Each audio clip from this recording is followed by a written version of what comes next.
Welcome back to my vlog, y'all. Here is the Impulserc Apex, all built up. Let's get a weight on it before we do anything. Please note it only comes with one strap. Luckily, Race Day Quads gives these away for free with every purchase, so I have a ton of them. Ton of battery straps. And you can't see it. Alright, 387 grams.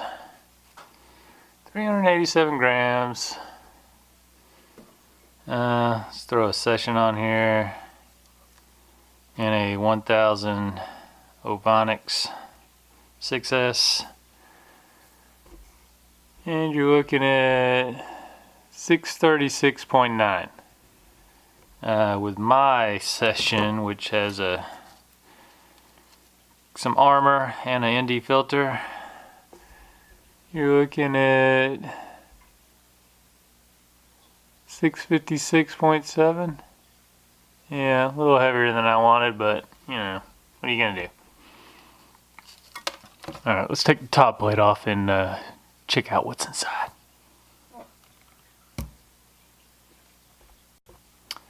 First, let's get some weight on some similar 5-inch freestyle frames. This frame will undoubtedly be compared to the Johnny 5 or Johnny FPV frame, which weighs 375 grams. So it's about 10 grams lighter. It is a much thinner frame. Arms are thinner, so it's expected it's going to be a little lighter. My heavy 4.5 Alien, this is not a fair comparison. This has got individual ESCs, a whole lot of TPU on it. Yeah, it's heavy. It flies good though. A smooth operator, 5-inch. Oh, it's got the GoPro on it. Alright, 486 with the GoPro. Let's throw a battery on it. 663, so yeah, it's a little heavier than the new Apex. Great frame, by the way. I decided to do my receiver antennas the same as they are on the smooth operator, because I have not cut an antenna on this ever. That's a great spot. Great spot for your receiver antennas. Alright. And my receiver is right underneath the top plate. I stuck it to it, not very well though. Let's get some more foam, stick that to there, so I can just unplug it and come off just like that. Oh, I should note that I use my own aluminum screws on the top plate, so I saved a little bit of weight right there. In the back, I got 4 20mm by 6mm standoffs, and I had planned on running these standoffs all the way around because I like the thickness of them, and they're unbreakable. But I couldn't really get it to fit. Come on, focus. As you can see, this is a much beefier standoff. I couldn't get with this flight controller, and let's move it into the frame. With this flight controller, I couldn't really get the stack low enough the way I wanted to, because I needed to run a 17mm and a 25mm to equal out. I was going to lower the whole thing 3mm, and it's just not going to work out. So maybe on the next one. Really need a Pyrodrone flight controller or some flight controller that's got a flat surface. Then it would all fit fine probably. Oh. All this TPU, a little couch mount, this little antenna mount. You can download this off Thingiverse and 3D print it yourself. That's what I did. I'll put a link in the description below for all these parts. This is a Hero 7 mount that I just printed, and I will put a link to that in the description below. If you're going to print this, print it standing up on its end. I didn't. I printed it flat on the mount like that, and you gotta use a lot of support material to do it that way. It printed fine. You know, the bottom looks a little rough from the support material, but it printed fine, so you can do it either way. I would try to print it standing up on its end though. Anyway, I'm probably not going to run the Hero 7 on the Apex, because if you've watched any of my videos, I don't like the Hero 7 on 5-inch props. It's just such a heavy camera. Just ruins the performance for me. You can get used to it. I mean, you can get used to anything. I don't like it. I'll keep running the session as long as I can. Anyway, I run the Hero 7. I run the Hero 7 on a 6-inch smooth operator, and it lives in this quad, in this mount. So that's anytime I post a video with this quad, that's what you're seeing is the Hero 7 with hyper smooth. Always run hyper smooth on it. All right. As you can see, I got a Foxeer Predator Nano in there, and that was not my intention. I accidentally ordered the Nano, so I went ahead and tried it, and I was amazed at the image quality from this little tiny camera. It weighs what, less than 5 grams. I had to 3D print some, you know, little mounts for it, but they fit in there with the camera plates, so I'll probably just leave the camera plates since they don't weigh very much, and they do help give it a little more support for the top plate. I'll put some DVR of this camera up along with the flight footage. The detail from that little tiny lens on this little tiny camera was impressive, and the DVR really doesn't do it justice. As most of y'all probably know, the DVR is not a perfect representation of what you see in the goggles. The color's a little weird still. Predators always have, I don't know, the blue, it's not as blue as the old Predators, so it's livable. It didn't bother me. But the detail and the field of view with pretty much zero fisheye that I could tell was perfect. Perfect for me. Also running the Rush Tank 20x20. Love this little VTX. This is my first one. It never missed a beat. I never saw any breakup. I put some heat sinks underneath it, you can see here. I wish they would do that from the factory. That way it's transferring the heat directly to the frame.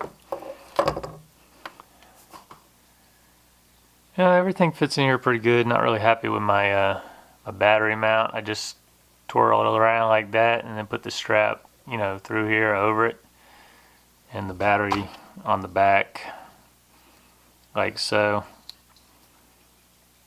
and then strap around that. It works fine, but yeah, I don't really like what I did there. Yeah, you gotta do what you gotta do. Anyway, that's it. Should probably go over some things I like about the frame. Let's zoom out.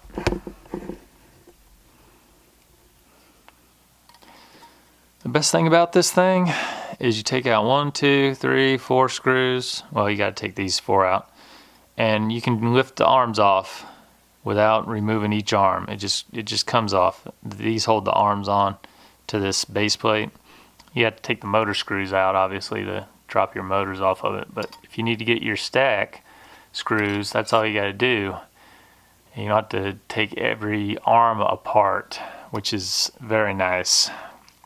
I had to change my stack screws 2 times. I started with the long ones, went to the medium ones, and then I dropped down to the very short ones to get it to work out the way I wanted it. And I had to use some nylon standoffs for the flight controller, as you can see. These 20mm by 6mm standoffs do add a little extra weight, but I think they add a lot of durability for the top plate and for the base plate because they spread the load so much better. I think they're about 2 grams heavier, 5.5 grams. And the ones that come with it are 3.3 grams, yes, so 2.2 grams heavier. Yeah, I'll live with it. I live with it. I did not run these little feet that it comes with. I just wanted to mention them because they are very nice, high quality plastic. I can't see you breaking these. I'm sure they'll wear down. They add about 12 grams, a little over 12 grams to the all-up weight though, so I skipped them. And I don't fly around a lot of cement, but if I do, I'll probably throw those on there. You can also 3D print them, save a little bit of weight, makes them a little lighter. I think that's 30% infill. You could probably even go lower. No, that's 100% infill. So yeah, it could be a lot lighter. You probably make it half that weight. Probably make it 1.5 grams or so. Anyway, got Brother Hobby 2306 motors on here, the 1800 kV ones. A little high kV, but it seemed all right. That is about it. Beautiful, beautiful frame. Yeah, it's pretty much a upgraded reverb. I'm sure you've heard, people have heard that or said that. I skipped the reverb. I really like the skinny arms on this. Also comes with some very nice wire covers, which I just taped on there. Those are pretty sweet. The whole thing went together like butter. No issues with the arms fitting or anything fitting. It was all nice and easy to put together. Unlike my Johnny FPV frame, which was a pain in the butt to line these arms up. Really tight fitment on this frame. Anyway, here's some flight footage. Check it out. Let me know what you think. I think it's a amazing upgrade for the Alien. It's smaller than it's slightly smaller than a 4.5 Alien, so it's a little bit smaller. It's very similar to the Johnny FPV frame. Anyway, I like it. Mustang approved. Y'all check it out. There is a 2-year warranty on this frame. I haven't had to test that yet. I did crash in this video at the end, so if you want to just skip to the crash, it's at the end of the video. Not a hard crash. It landed pretty soft. This thing seems to land right side up all the time. It's well balanced. And every time I've crashed, it's flipped itself over. Don't need turbo mode with this frame. Alright, like and subscribe, y'all.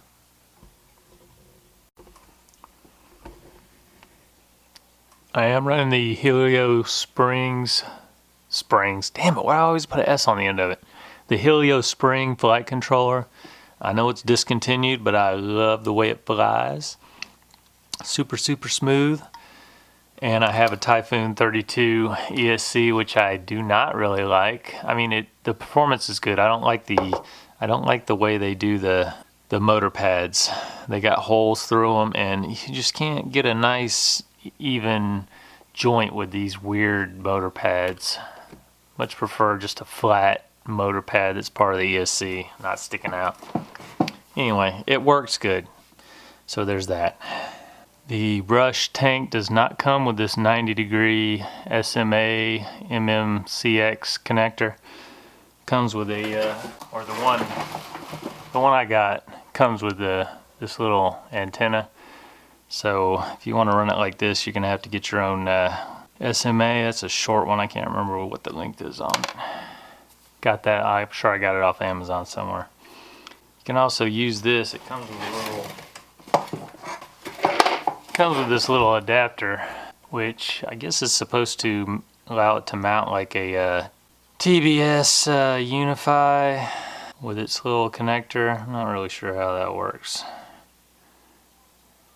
Anyway, it comes with that, so you could use it, and there's some mounts you can 3D print that are designed for the Team Black Sheep VTX, which I have never used. Never really found the need for it. All these other cheaper VTXs work fine, but this Rush tank one is pretty impressive, so maybe there's something to the Team Black Sheep VTXs. I don't know. Aaron's burned way too many of them for me to use them though. Way too many. Anyway, I hope this Rush tank holds up. It looks very nicely made. Love the little cover, and comes with all the screws to mount it. And the video from it's been outstanding. Outstanding. Alright, I'm rambling now. Y'all can skip through all this. Go straight to the flight video if you want. It flies great. Probably due to the rigidity of it. I mean, it's rigid. This is a rigid frame. Super rigid. You're not flexing this at all. The arms are what, 5.5 millimeter? Yeah, it's not flexing. Yeah, let's hold it. Yeah, that's a good. Use that as the what you call it pick. Oh wait, let me straighten my props out. There we go. No, I'm running T-Motor 5147 props. I'm sure y'all knew that. I like the thrust from these props. It's just right. It's still nice and flickable, but without sacrificing too much thrust. Sexy, sexy frame. Sexy. Oh, so sexy. Such a sexy frame.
Ah, so much sand.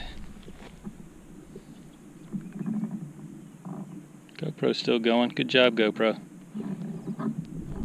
Ah, I've been a prop. I got sand all in my shit. Frame looks fine. Frame's fine. I haven't even registered it yet. Working on it. And repair this one and build another one. I think you should build an Apex. I don't like the H-frames. You don't like the I Impulserc Alien Apex? No. I want more distance here. Yeah, I like. Oh, you subscribe to the Kebab FPV Yeah. Clean Air Theory. Yeah. Yeah, I don't buy that.